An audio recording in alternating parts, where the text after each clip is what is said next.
India market invest মাইন্ডসেটে আপনাদের স্বাগত। যারা চ্যানেল নতুন এসেছেন তাদের বলবো প্লিজ চ্যানেলটাকে সাবস্ক্রাইব করবেন, লাইক করবেন, বেল আইকনটা প্রেস করবেন, তার সাথে অল বাটনটা প্রেস করবেন, তাই নোটিফিকেশনটা কিন্তু সঙ্গে সঙ্গে আপনাদের কাছে গিয়ে পৌঁছাবে। কোয়ার্টার 4-এর রেজাল্টের সিজন চলছে, তো প্রতিদিন কিন্তু এখন আরও অনেক বেশি বেশি কোম্পানির কোয়ার্টার 4-এর রেজাল্ট বেরোচ্ছে। তো আদানি পোর্ট এই কোম্পানিটার রেজাল্ট জাস্ট কিছুক্ষণ আগে ডিক্লেয়ার হয়েছে। তো চলুন, এখনও পর্যন্ত কোম্পানিটা কিন্তু 1.23% একটা আপসাইড মুভমেন্ট দেখাচ্ছে। চলুন কোম্পানিটার রেজাল্টটা কী হয়েছে সেটা একটু দেখে নিই। রেজাল্টে যাওয়ার আগে দেখবো যে কোম্পানি কোনো কর্পোরেট অ্যাকশন দিচ্ছে নাকি। তো কোম্পানি কর্পোরেট অ্যাকশন দিচ্ছে, ডিভিডেন্ড দিচ্ছে। কত করে? 6 টাকা করে। তো 6 টাকা করে ডিভিডেন্ড, এটা কিন্তু ফাইনাল ডিভিডেন্ড, অর্থাৎ এটাও শেয়ার হোল্ডারদের অ্যাপ্রুভাল দরকার এজিএমে। অ্যাপ্রুভাল পাওয়ার পরে কিন্তু এই অ্যামাউন্টটা আপনার ব্যাংকের অ্যাকাউন্টে হিট করবে। আমরা কোম্পানির কনসিডারেড নাম্বারে চলে এসেছি। রুপিস কী আছে? রুপিস ইন কারোরে রয়েছে। ওকে, সিকোয়েন্স দেখে নেবো। সিকোয়েন্স কী আছে? সিকোয়েন্স হচ্ছে মার্চ 23, ডিসেম্বর 23, মার্চ 24। সিকোয়েন্স একদম ঠিকঠাক আছে। এবার আমরা চলে যাবো কোম্পানির টোটাল ইনকাম। তো কোম্পানির টোটাল ইনকাম দেখলে দেখা যাবে এক বছর আগে কত ছিল? 6178। আগের কোয়ার্টারে 7426, এই কোয়ার্টারে 7199। তো 6100টা 7100 হয়েছে। ইয়ারলি তো অনেক ভালো পারফরমেন্স করেছে, কিন্তু কোয়ার্টারলি 7400টা 7199 হয়েছে। তো কোয়ার্টারলি কিন্তু কোম্পানির যে ইনকাম সেটা পড়ে গেছে। তো চলুন এবার আমরা কোম্পানির এক্সপেন্সেস দেখে নিই। তো টোটাল এক্সপেন্সেস দেখলে দেখা যাবে কোম্পানি এক বছর আগে কী করেছিল। এক্সপেন্সেস 3995 করোড়। আগের কোয়ার্টারে 4588, এই কোয়ার্টারে 4450। তো 3995টা 4450 হয়েছে। ইয়ারলি এক্সপেন্সেস বেড়েছে, কিন্তু কোয়ার্টারলি এক্সপেন্সেস কমেছে। 4588টা 4450 এসছে। তো ইনকাম মাইনাস এক্সপেন্সেস করলে পরে প্রফিট পাওয়া যায়। তো আমরা প্রফিট বিফোর ট্যাক্স এবং এক্সেপশনাল আইটেম দেওয়ার আগে যে প্রফিট সেটা দেখে নেব। তো প্রফিট কি? 2183 এক বছর আগে। আগের কোয়ার্টারে 2838, এই কোয়ার্টারে 2749। তো ইয়ারলি ভালোই করেছে, কোয়ার্টারলি কিন্তু কোম্পানির যে প্রফিট সেটা পড়েছে। তো এবার আমরা ট্যাক্স এবং অ্যাডজাস্টমেন্ট বাদ দিয়ে কোম্পানির মেন প্রফিট দেখব। তো মেন প্রফিট বলতে প্রফিট ফর দ্য পিওর, যেটা হচ্ছে কোম্পানির ঘরে ঢোকে। তো সব কিছু বাদ দেওয়ার পরে এক বছর আগে কী ছিল? 1139, আগের কোয়ার্টারে 2208, এই কোয়ার্টারে 2014। তো 1100টা অনেকটাই জাম্প হয়েছে 2000, এবং 2200টা 2014 হয়েছে। তো ইয়ারলি তো কোম্পানি খুব ভালো পারফরমেন্স করছে, কিন্তু কোয়ার্টারলি কোম্পানির প্রফিট কিছুটা পড়েছে বলতে পারেন। যেটা আমরা কিন্তু ইপিএসও দেখব। দেখুন 5.36 এক বছর আগে।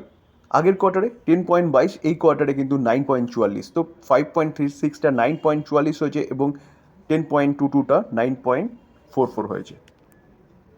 যেরকমটা আমরা জানি কি, যে কোম্পানির রেজাল্ট ডিউরিং মার্কেটে এসছে, তো সেই জায়গায় দাঁড়িয়ে মার্কেট কিন্তু সেটাকে নেগেটিভলি নেয়নি, যার জন্যে বিশাল যে একটা রিয়্যাক্ট, সেই রিয়্যাক্ট কিন্তু মার্কেটে দেখা যায়নি। মার্কেট কিন্তু ফ্ল্যাট, মানে রেজাল্টটাকে ঠিকঠাক নিয়েছে, যার জন্য 1%-এর উপরে এখনও পর্যন্ত কোম্পানিটা ট্রেড করছে। তো এবার প্রশ্ন হচ্ছে যে কোম্পানি রেজাল্ট তো মোটামুটি হয়েছে, ইয়ারলি ভালো করেছে, তো ইয়ারলিটাই হচ্ছে মেন দেখতে হবে। তো সেই জায়গায় দাঁড়িয়ে এই কোম্পানি কি ইনভেস্টমেন্ট করা যায়? দেখুন স্যার, আদানি পোর্টের বিজনেস, তো বিজনেস কিন্তু ফিউচার ওরিয়েন্টেড বিজনেস, যেই বিজনেস সারা জীবন চলবে। তো সেই জায়গায় দাঁড়িয়ে এই কোম্পানি নিয়ে কিন্তু চিন্তাভাবনা করতে পারেন। লং টার্ম ইনভেস্টাররা যারা লং টার্মের কথা ভাবেন তাদের জন্য বলছি। দেখুন, আমরা যদি কোম্পানির সেলস গ্রোথ দেখলে দেখা যাবে কত? 10 বছরে 19%, 5 বছরে 13%, 3 বছরে 21%, কারেন্ট ইয়ারে 33%। তো সেলস গ্রোথ কিন্তু কোম্পানির কন্টিনিউয়াসলি বাড়ছে। যদি প্রফিট গ্রোথ দেখি, দেখুন 10 বছরে 15%, 5 বছরে 11%, 3 বছরে 18%, কারেন্ট ইয়ারে কিন্তু 68%। কোম্পানির প্রফিট গ্রোথও কিন্তু কন্টিনিউয়াসলি বাড়ছে। তাহলে বলা যেতে পারে কোম্পানির বিজনেস কিন্তু ভালো করছে, যেটা ভবিষ্যতেও ভালো হবে। কারণ কি, যতদিন এক দেশের সাথে আরেক দেশের বিজনেস হবে এবং ট্রেড হবে বলতে পারেন, ততদিন কিন্তু এই কোম্পানির বিজনেস চলবে। তো সেই বিজনেস কিন্তু কন্টিনিউয়াসলি চলবে। কেন? কারণ ট্রেড কিন্তু হবেই। যদি আপনি যদি বেঁচে থাকতে হয়, তাহলে ট্রেড করতেই হবে, অর্থাৎ বিজনেস করতে হবে এক দেশের সাথে আরেক দেশের। তো এই পোর্টের business long term sustainable business. দেখুন স্টক সিএজিআর গ্রোথ যদি দেখি, তাহলে কোম্পানিটা 10 বছরে 22% হলে 5 বছরে 28%, 3 বছরে 20%, কারেন্ট ইয়ারে কিন্তু 98% করে রিটার্ন দিয়েছে।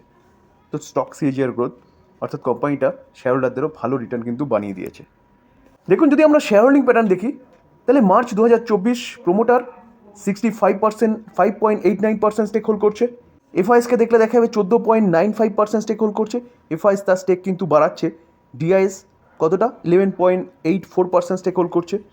পাবলিক কিন্তু অনলি ফর 7.30% স্টেক নিয়ে রয়েছে। তো শেয়ার হোল্ডিং প্যাটার্নও কিন্তু একদম পারফেক্ট শেয়ার হোল্ডিং প্যাটার্ন রয়েছে, যেখানে প্রোমোটার এফআইএস জিআইএস কিন্তু অ্যাপ্রক্সিমেট 93%-এর কাছাকাছি স্টেক হোল্ড করছে। তো স্যার এক কথায় বলবো, ভালো কোম্পানি, আপনি কিন্তু লং টার্মের জন্য চিন্তাভাবনা করতে পারেন, যেখানে কোম্পানির রেজাল্ট কিন্তু মোটামুটি হয়েছে বলা যেতে পারে। দেখুন বিধান্তাকে দেখলে দেখা যাবে আজকের দিনে কিন্তু 3%-এর উপরে একটা আপসাইড মুভমেন্ট দেখিয়েছে। আমরা যদি কোম্পানিটার এক মাসে চার্ট দেখি, এক মাসে কিন্তু 37% একটা ভালো আপসাইড মুভমেন্ট দেখিয়েছে। আমরা যদি 6 মাসে দেখি 76% একটা আপসাইড মুভমেন্ট দেখিয়েছে। তো বিধান্তা যে কোম্পানিটা, এই কোম্পানিটা কিন্তু একটা ভালো নিউজ পাওয়া যাচ্ছে। দেখুন সবচেয়ে বেশি এটা চর্চা কিসের জন্য হয়? ডিভিডেন্ড ইল্ড 15% হারে কিন্তু ডিভিডেন্ড ইল্ড এই কোম্পানিটা দেয় বা দিচ্ছে। তো চলুন এই কোম্পানিটাকে নিয়ে কী নিউজ পাওয়া যাচ্ছে সেটা একটু দেখার চেষ্টা করি। দেখুন এই যে বিধান্তা কোম্পানিটা প্ল্যান করছে ইনভেস্টমেন্ট করার কত $20 বিলিয়ন ইন ইন্ডিয়া ওভার কত নেক্সট 4 ইয়ার। কে বলছে? এটা কিন্তু চেয়ারম্যান অনিল আগরওয়াল বলছে। দেখুন এই যে ইনভেস্টমেন্টের কথা বলছে, সেটা কোথায় ইনভেস্টমেন্টের কথা বলছে? তো দেখলে দেখা যাবে এই যে অনিল আগরওয়াল তিনি বলছেন যে ইনভেস্টটা কোথায় হতে পারে? গ্লাস অ্যান্ড সেমিকন্ডাক্টর বিজনেসে। তো এর পাশাপাশি আরও কি বলছে? আরও বলছে ইলেকট্রনিক্স যে গুডস রয়েছে সেখানেও তারা ইনভেস্টমেন্টের কথা বলছে।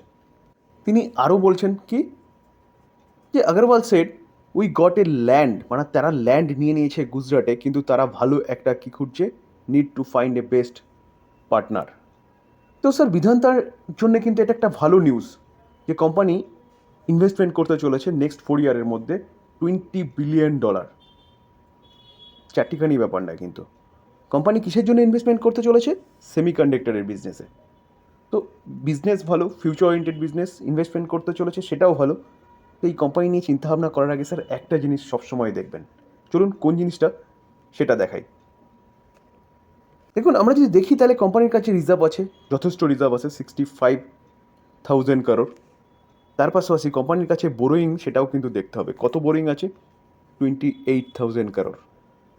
এটা হচ্ছে long term borrowing. Short term borrowing, দেখুন শর্ট টার্ম বোরোয়িং রয়েছে 13,000 crore। ওকে, তো বোরোয়িং আছে, তেমন কি ব্যাপার। চলুন স্যার আরেকটা জিনিসও দেখাই। স্যার আমরা এখানে শেয়ার হোল্ডিং প্যাটার্নে চলে এসেছি। কোম্পানির মার্চ 2024 শেয়ার হোল্ডিং প্যাটার্ন দেখলে দেখা যাবে 62% কার কাছে রয়েছে? প্রোমোটারের কাছে রয়েছে। এফআইএস কত? 8.8, ডিআইএস 13.2। ডিআইএস স্টেক বাড়াচ্ছে, খুবই ভালো কথা। এবং পাবলিকের স্টেক কমছে, এটাও ভালো জিনিস। 17.7 ছিল, 17.2, এখন 15.9। তো সব কিছু পজিটিভ দেখা যাচ্ছে। কিন্তু স্যার আমরা যদি প্রোমোটারের হোল্ডিং দেখি, তাহলে প্রোমোটার কতটা স্টেক হোল্ড করছে? 62%। হোল্ডিং 62%, প্লেজিং কত রয়েছে?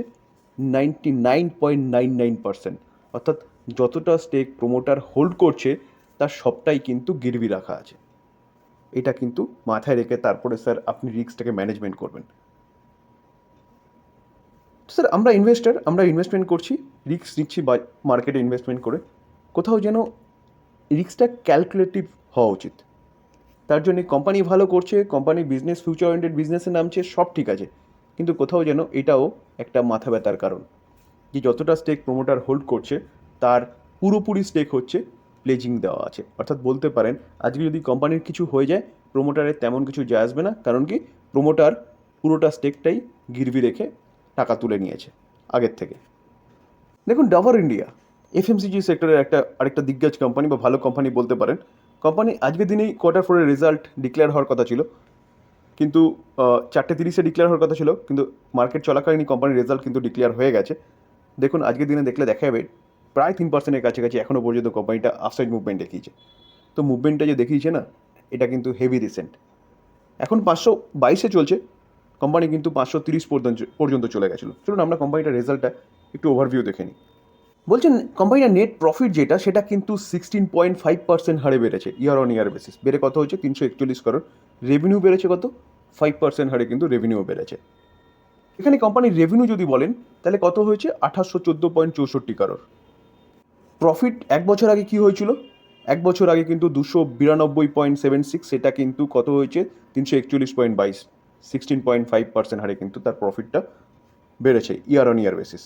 আর যে রেভিনিউর কথা আমরা বলছিলাম সেটা কত? 5%, 5.11%। আগে ছিল 2677.80, সেটা এখন হয়েছে কত? 2814.64 crore। তো বেড়েছে ইয়ার অন ইয়ার বেসিস।